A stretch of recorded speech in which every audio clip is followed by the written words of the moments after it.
Welcome to Oweleketv. I am Confidence Oko. And I am Hadiza Galadima. We bring you highlights of top stories that made the round this week. Thank you for joining us.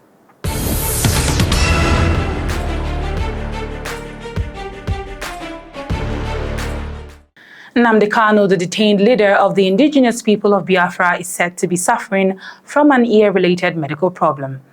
Lead attorney Mike Oweleketv has urged the Department of State Services to allow two medical professionals access to the IPOB leader.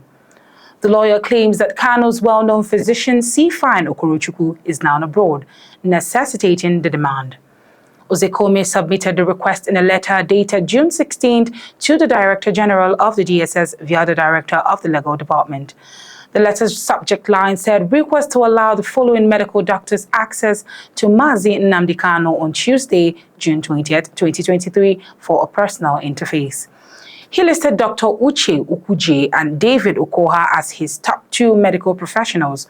Oweleketv said that his letter was in response to a meeting on June 3rd, 2023 with the DSS Legal Division and in-house medical staff on Kanu's health. Oweleketv said the two doctors confirmed their availability for a visit to Kanu in DSS custody on June 20th at 10 a.m. Still on June 20th, Nnamdi Kanu requested a court order allowing him unrestricted access to his doctor through his attorney, Mike Oweleketv. The attorney also claimed that despite their medical team's confirmation that Kanu required medical care, the DSS has persistently refused to give his medical documents. According to Mr. Oweleketv, the DSS actions are in violation of the Section 7 of the Anti-Torture Act. In his answer, the DSS attorney said that Mr. Kanu is receiving sufficient nutrition and medical care. He requested that the court throw out Mr. Kanu's case. After hearing the argument, Trial Judge Justice Binta Nyako adjourned the case to 20th of July. On Monday, Justice Olukayode Ariwola, the Chief Justice of Nigeria, warned judges against receiving gifts from dishonest persons, particularly corrupt politicians and businessmen. The CJN said this while inaugurating 6 newly appointed justices of the National Industrial Court at the Supreme Court complex. The CJN claimed that when handling high-profile cases such as those involved in mouth-watering financial aid business deals, judges encounter juicy gifts. In his words, you must, against all odds, conduct your affairs within the ambit of the law and the oath that has been administered to you. Moving on, the Economic and Financial Crimes Commission extended an invitation to former Benue State Governor Samuel Ortom. At 10 a.m. on Tuesday, Ortom arrived at the Anti-Graft Agency Makurdi Zonal Office. The former governor was invited to be questioned on an ongoing investigation into potential financial misappropriation during his tenure while serving in government. After spending several hours being interrogated, Samuel Ortom, the former governor of Benue State, was released from the EFCC's custody. Peter Obi, the presidential candidate for the Labour Party LP, has stated that Nigeria's current JAPA syndrome is good and healthy for the country. JAPA is a slang for migration in Nigeria. On Thursday, Peter Obi revealed this in a post on his verified Twitter account. The Labour Party candidate was responding to a story in which Bill Gates, co-chair of the Bill and Melinda Gates Foundation, was reported as endorsing the current wave of Nigerian professionals fleeing their home country in search of a better living abroad, particularly in Europe and America. Mr. Obi asserted that using resources from India living overseas contributed to the success of India's tech industry. He claimed that only by prioritizing investments in health and education, supporting small companies, ensuring respect for the rule of law, and ensuring the protection of people and properties would Nigeria be able to expand and flourish on all fronts. According to its declaration submitted in court, the Department of State Services in Nigeria stated a few of its justifications for detaining suspended Central Bank of Nigeria Governor Godwin Emefiele. Emefiele was taken into custody upon reasonable suspicion of acts constituting a criminal breach of trust, inciting violence, criminal misappropriation of public funds, economic sabotage, economic crimes of national security dimension, and undermining the security of the Federal Republic of Nigeria.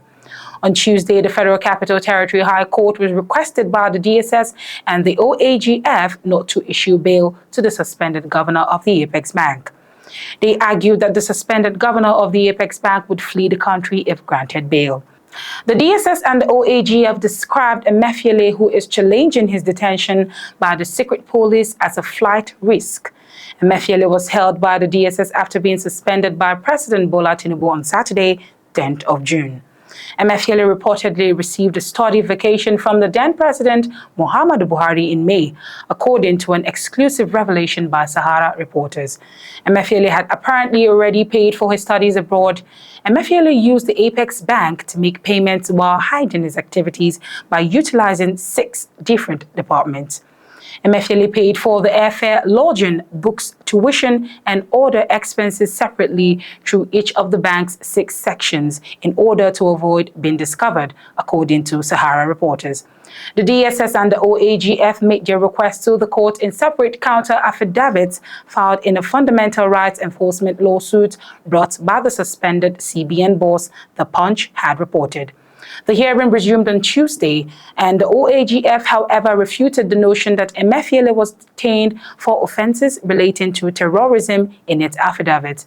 Additionally, it stated that he was not being victimized as a result of his political activities and the disastrous Naira redesign strategy. Tijani Ghazal, the attorney for the OAGF, urged the court to reject Emefiele's lawsuits, claiming that the embattled suspended CBN boss' claim of wrongful imprisonment was unsubstantiated. Ghazali said the detention of the CBN governor was mandated by an FCT Chief Magistrate's Court. Justice Hamza Muazu adjourned the case till July 13, 2023 for a ruling. Still on stories evolving around Emefiele. Emefiele has brought the DSS before the FCT High Court in an effort to contest his incarceration and uphold his right to liberty and freedom of movement because there is no legal justification for his ongoing detention. The AGF and the DSS defended the suspended CBN governor's incarceration and contested the court's authority to hear the applicant's case, arguing that the detention was legal. After hearing arguments from the parties in the case, the court set July 13th for the decision on the enforcement of an Emefiele fundamental rights lawsuit. Moving on now. Peter Obi, the presidential candidate for the Labour Party in the recently concluded general elections, has denounced the recent approval of a 114% increase in the salaries of elected politicians, including the president, vice president, governors, members of Congress, and holders of judicial and public office. He claimed that because there are over 130 million people living in poverty in Nigeria and numerous difficult economic realities, this is not the appropriate time for such salary increment if it is at all necessary, Peter Obi said. One would have expected the leaders and public office holders to focus on cutting the cost of governance and alleviating Nigerian sufferings in a post published on his verified Twitter account on Thursday. He continued by saying that leaders should put the needs of the general populace and those in lower social classes ahead of their own. And that's it on Oweleketv News. Please do follow us on our social media handles at Oweleketv. Our website is oweleke.tv. Till we come your way next time with more updates, I am Confidence Oko. And I am Hadiza Galadima. Thanks for watching.